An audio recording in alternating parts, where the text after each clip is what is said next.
رسول اللہ صلی اللہ علیہ وسلم نے اپنے صحابہ کرام کو ایک عظیم شخصیت کے بارے میں پہلے ہی خبر دی تھی۔ ان کا نام اویس کرنی رحمہ اللہ تھا۔ وہ یمن میں رہتے تھے۔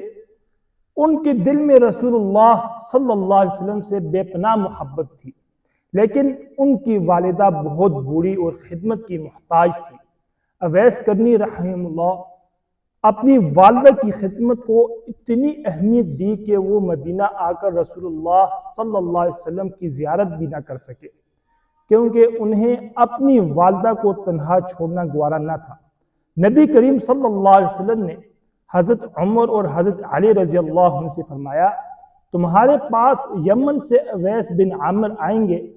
ان کی ایک والدہ ہے جن کی وہ بہت خدمت کرتے ہیں۔ اگر تم ان سے ملو تو ان سے کہنا کہ تمہارے لیے استغفار کرے۔ بعد میں جب حضرت عمر رضی اللہ عنہ کو اویس کرنی رحمہ اللہ ملے تو انہوں نے ان سے اپنے لیے دعا اور استغفار کی درخواست کی، کیونکہ یہ رسول اللہ صلی اللہ علیہ وسلم کی ہدایت تھی۔ میرے عزیز بھائیوں اور بہنوں، سوچئے ایک شخص کو یہ عظیم مقام کس وجہ سے ملا؟ نہ وہ مشہور تھے، نہ مالدار تھے، نہ حکمران تھے۔ ان کی سب سے بڑی خوبی یہ تھی کہ وہ اللہ کے مخلص بندے تھے اور اپنی والدہ کی بے مثال خدمت کرتے تھے۔